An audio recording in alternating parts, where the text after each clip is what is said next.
नमस्कार, आप live cities देख रहे हैं और मैं हूं आपके साथ रिया। आज हम कोविड-19 के बढ़ते हुए मामलों के बारे में बात करने वाली हैं कि जो नया वेरिएंट है क्या ये खतरनाक है। तमाम जानकारी हमारे साथ देंगे और बिहार के जाने माने फिजिशियन डॉक्टर राजीव रंजन हमारे साथ मौजूद हैं। तो डॉक्टर साहब, सबसे पहले तो आपका बहुत बहुत स्वागत है। धन्यवाद रिया जी। डॉक्टर साहब, ये कोविड-19 का नया सब वेरिएंट जो है JN.1 मिल रहा है और लोगों पर जो इसका असर भी दिख रहा है, आंकड़े बढ़ रहे हैं। बिहार की बात कर ले तो बिहार में भी जो है मरीज मिले हैं। ऐसे में लोग यही समझना चाह रहे हैं कि क्या ये वेरिएंट जो है पहले से खतरनाक है या ये है। ऐसा है रिया जी कि जब जब कोविड का नाम आता है समाज में, एक दहशत सा कौन जाता है 2021 की, अगर आप लोगों को यादगारी जेहन में आने लगती है।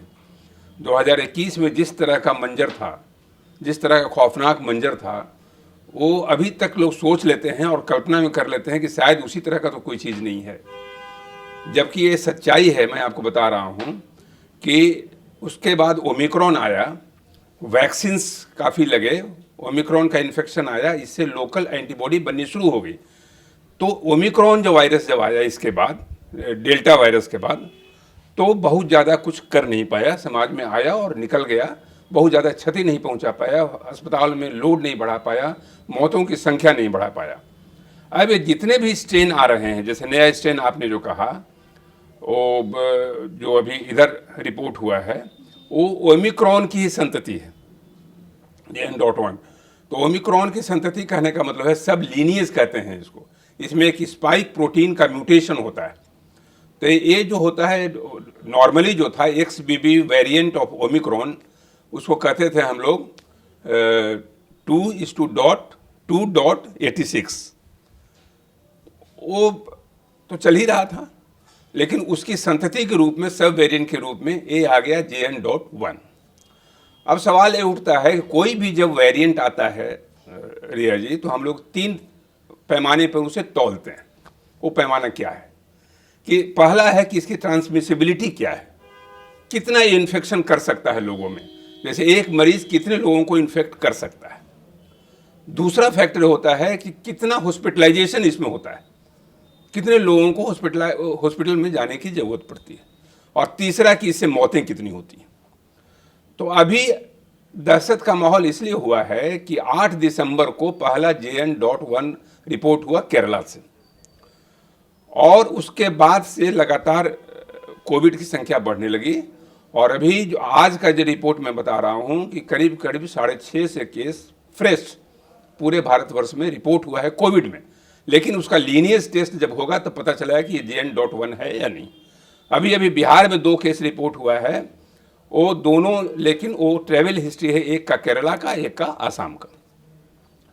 तो डिफरेंट पहले तो था कि केरला, तमिलनाडु, महाराष्ट्र, ये सब जगहों पे JN.1 था। अब नए नए रिपोर्ट हो रहे हैं कोविड के, जयपुर से भी आया है, अरुणाचल से आया है, छत्तीसगढ़ से आया है। अब उसके लीनियज की टेस्ट की जा रही है।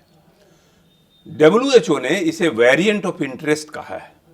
2 तरह का ये होता है, variant of interest end variant of concern.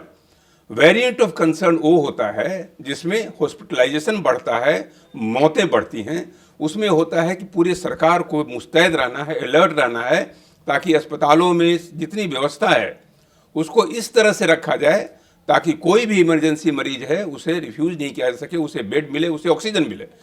तो वेरिएंट ऑफ कंसर्न जब होता है तो सरकारें मुस्तैद होती हैं, WHO मुस्तैद होता है, पूरी मशीनरी गियर अप हो जाती है। एक नई ऊर्जा का संचार होना चाहिए, क्योंकि अगर समाज को महफूज रखना है, बचाना है तो। लेकिन ये वेरिएंट ऑफ इंटरेस्ट है। तो वेरिएंट ऑफ इंटरेस्ट करने का मतलब है कि इस पर आपको सावधानी रखनी है, जागरूकता रखनी है। इसमें दहशत नहीं फैलाना है, इसमें डर नहीं फैलाना है। क्योंकि मुझे वो पंक्ति याद आती है दुष्यंत कुमार की कि सिर्फ हंगामा खड़ा करना मेरा मकसद नहीं, मेरी कोशिश है कि सूरत बदलनी चाहिए। हंगामा नहीं खड़ा करना है। कई लोग डराने की कोशिश करते हैं कि ऐसे हो जाएगा, हाँ, लेकिन सतर्क रहना है वेरिएंट ऑफ इंटरेस्ट में। एक बात यह है रिया जी, मैं आपको कहना चाहता हूँ कि अभी जितने भी सर्दी हो रहा है, सब कुछ हो रहा है, तो इन्फ्लुएंजा वायरस है। तो हर साल जाड़े में इन्फ्लुएंजा वायरस होता है, कोल्ड वायरस होता है। तो नॉर्मली टेस्ट तो हो नहीं रहा, कोविड टेस्टिंग हो नहीं रहा।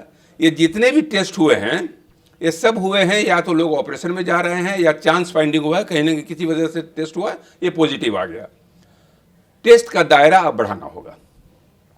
दूसरी बात यह है कि आप कहीं भी, जो मूल मंत्र इसका है, जो $1 मिलियन आंसर है इसके लिए, कोई भी वायरस के लिए, कोविड के लिए तो बहुत ज़्यादा, कहीं आप भीड़ भाड़ वाले जगह में जाएं, कोई फंक्शन में जाएं, क्योंकि आजकल कुछ दिन पहले शादियों का फंक्शन बड़ी ज़बरदस्त रहा था, आगे भी कोई फंक्शन होता है तो उसमें आप सतर्क रहें, मास्क जरूर पहन लें, सैनिटाइजेशन जो होता है, हाथ की सफाई करते रहें। इससे क्या होगा कि अगर आप मास्क पहनने लगेंगे तो उससे सिर्फ कोविड का बचाव नहीं होगा, उससे इन्फ्लुएंजा वायरस का भी बचाव होगा।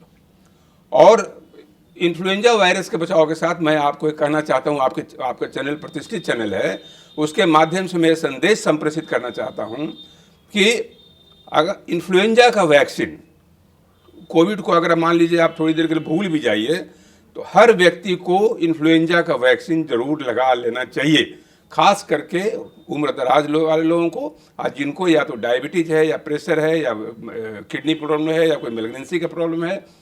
इन्फ्लुएंजा वैक्सीन जरूरी है, क्योंकि इन्फ्लुएंजा तो आप बचाव करेंगे ही, सर्दी से बचाव करेंगे ही, और साथ साथ कोविड से भी कुछ हद तक बचाव होगा। अब सवाल ये उठता है कि कुछ लोग पूछते हैं कि इसके लक्षण क्या हैं। तो कोविड का जो भी लक्षण होगा उसके संततियों में भी करीब करीब वही लक्षण होता है। नाक का बहना है, बुखार का आना है, गले में दर्द है, सर में दर्द है, पूरे शरीर में थकान है, कमजोरी है। इसमें थोड़ा पेट का भी सिम्टम हो सकता है, डायरिया हो सकता है, पतला पैखाना हो सकता है। एक दी सिम्टम जो इसमें हो सकता है, जो देख रहे हैं इस JN.1 में, कि एपेटाइट का पूरी तरह से चला जाना, यानी सर्दी है, बुखार है, गले में दर्द है और भूख बिल्कुल नहीं है, आप एकदम बिल्कुल थके थके निस्तेज प्राणी से पड़े हुए हैं बेड पे, तो आप जरूर टेस्ट करा लें। तो ये सारे लक्षण हैं। और अभी तो जैसा मैंने कहा कि ये वेरिएंट ऑफ इंटरेस्ट है, इसमें हॉस्पिटलाइजेशन भी नहीं होना पड़ रहा है, न कोई मौतें हो रही हैं, ये खुद। हाँ, लेकिन अगर आप उम्र क्रॉस कर गए, आप 65 के हो गए, 70 के हो गए, साथ में डायबिटीज है, प्रेशर है, हार्ट की बीमारी है, कोई कोमॉर्बिड इलनेसेस है, तो आपको सतर्क होना पड़ेगा। सर, बहुत बार देखा जाता है कि जैसे कोविड-19 में भी वैक्सीन लगाया गया था, तो बहुत से लोग ये भी कहते हैं कि हमें वैक्सीन लग गई है, हमें कोई खतरा नहीं है। तो ऐसा भी हो सकता है कि अगर वैक्सीन लगा ली गई हो तो उन्हें खतरा है या नहीं? ऐसा है रिया जी कि जितने भी नए स्ट्रेन आते हैं उसमें इम्यून रेसिस्टेंस को जंप करने की बहुत ज़बरदस्त टेंडेंसी होती है। आप जितना भी इम्यून क्यों ना हो जाएं, सारा वैक्सीन लगा लें, बूस्टर लगा लें, सब लगा लें, लेकिन ये आपके इम्यूनिटी लेवल को जंप करके ये आपके इन्फेक्शन तो कर ही सकता है, सर्दी खांसी तो कर देगा, लेकिन आपको अस्पताल में नहीं ले जाने देगा, आपको अस्पताल की बेड पर पड़े पड़े निरीह प्राणी की तरह ये नहीं रहने देगा, आपको स्मशान घाट से बचा के रखेगा, मौत से बचा के रखेगा, ये तो मानवीय बात है। तो इसलिए ये सबसे ज़रूरी चीज़ है कि आप मास्क का प्रयोग करें, इसको मूल मंत्र बनाएं, हर जगह बनाएं, क्योंकि ये जो मौसम है, जो सर्दियों का मौसम है, इसमें कहीं भी याद रखें। और आप अगर खुद ही सर्दी के मरीज हैं, 3-4 दिन से आपको सर्दी है, देह में दर्द है, तो खुद ही ऐसी कोशिश करें कि ऐसी जगहों पर न जाएं, ताकि आप दूसरे को भी आप इन्फेक्ट कर सकें। तो जैसा मैंने पहले कहा है कि इसमें संक्रमण की ज़बरदस्त कैपेसिटी होती है, कई लोगों को आप इन्फेक्ट कर देंगे।